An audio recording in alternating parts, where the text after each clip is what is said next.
Nevertheless, there was still much trouble in store for me, for at this point Neptune would let me go no further, and raised a great storm against me. The sea was so terribly high that I could no longer keep to my raft, which went to pieces under the fury of the gale, and I had to swim for it, till wind and current brought me to your shores. There I tried to land, but could not, for it was a bad place and the waves dashed me against the rocks. So I again took to the sea and swam until I came to a river that seemed the most likely landing place, for there were no rocks and it was sheltered from the wind.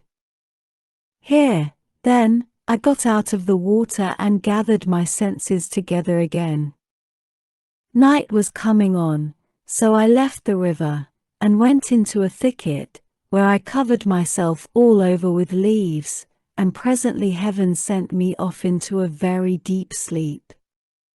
Sick and sorry as I was, I slept among the leaves all night, and through the next day till afternoon, when I woke as the sun was westering, and saw your daughter's maid servants playing upon the beach, and your daughter among them looking like a goddess.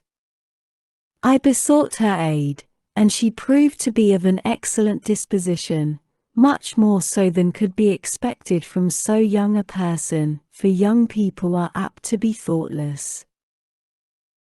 She gave me plenty of bread and wine, and when she had had me washed in the river she also gave me the clothes in which you see me. Now, therefore, though it has pained me to do so, I have told you the whole truth.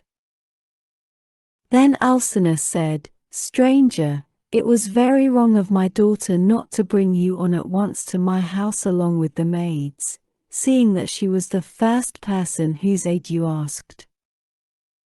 Pray do not scold her, replied Ulysses, she is not to blame. She did tell me to follow along with the maids, but I was ashamed and afraid, for I thought you might perhaps be displeased if you saw me. Every human being is sometimes a little suspicious and irritable. Stranger, replied Alcinous, I am not the kind of man to get angry about nothing.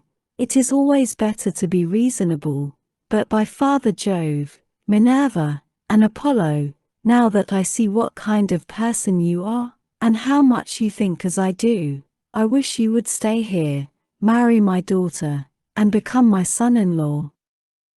If you will stay I will give you a house and an estate, but no one, heaven forbid, shall keep you here against your own wish.